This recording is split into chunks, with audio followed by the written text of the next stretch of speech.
Okay, what's the order? Okay, so then, okay. Okay. Alright. Okay.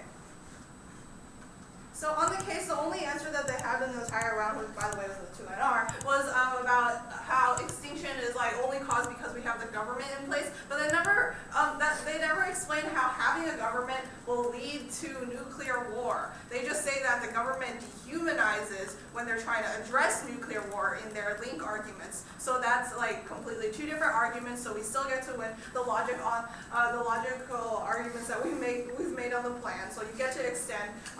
First of all, on the terrorism contention, that by reducing indefinite detention, we will allow for counterterrorism operations such as intelligence gathering and information sharing and cooperation from Muslims. That will be allowed to happen again once we reduce indefinite detention of civilians, and then we'll that will allow us to have counterterrorism and stop terrorists from obtaining nuclear weapons and creating nuclear war, and that would lead to extinction.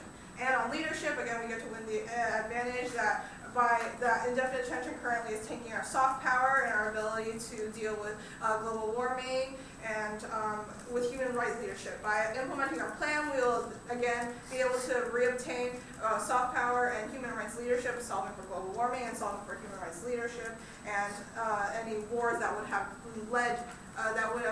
been led towards by global warming and loss of human rights leadership. So we get the extinction impacts in that. And solvency, they never answer, so we do solve. All right, and then on to the K. First, they drop fiat abuse completely. This itself should be a voter for the round. They're fiating like 6 billion people, and again, we've explained why that's just not possible. Because, first of all, that's unfair because we get to fiat one government. They're fiating literally the entire world. That's just like completely unfair and detrimental to like education in the round and to how we're supposed to be prepping. And so that itself should be the voter for the round, but also that we're showing that it's completely like unrealistic because as the Guzeni 98 evidence says that we're leaving realism to the realists, and that not everyone's going to be fiated through their, realistically that their fiat isn't going to work.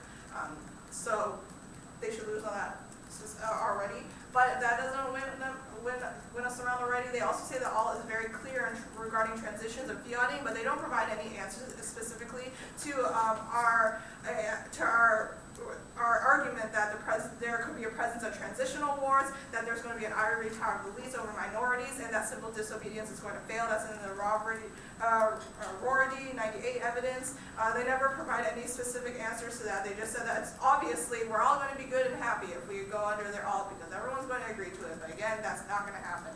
So they don't answer the harms that are actually going to happen from transition.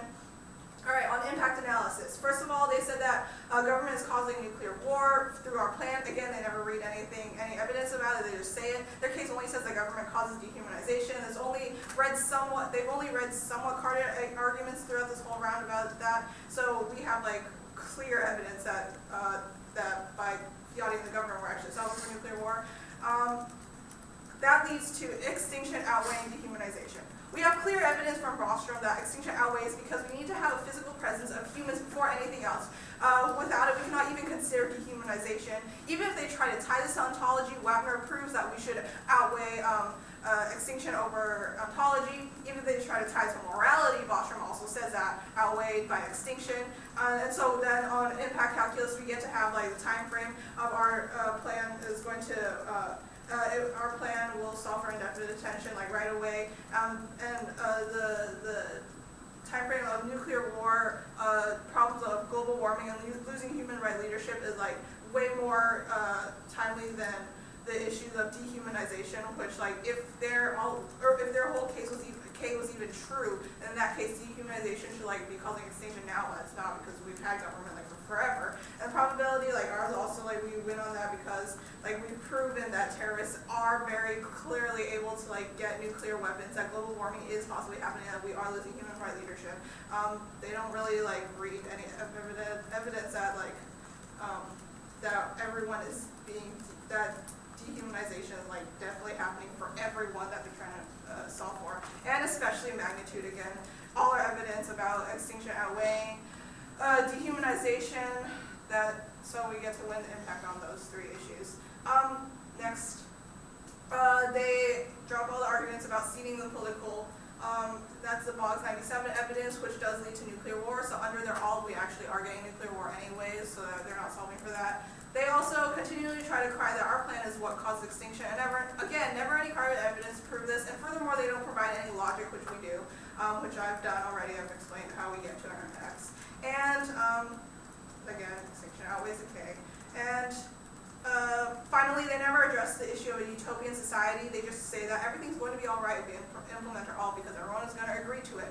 But no, that's not true. Look to Gelber and as well as the nanotech impact from Treater. Even if like everyone does agree to it, there's going to be issues of like nanotech is going to like completely destroy everyone because countries don't know what's going on because there's no government anymore. So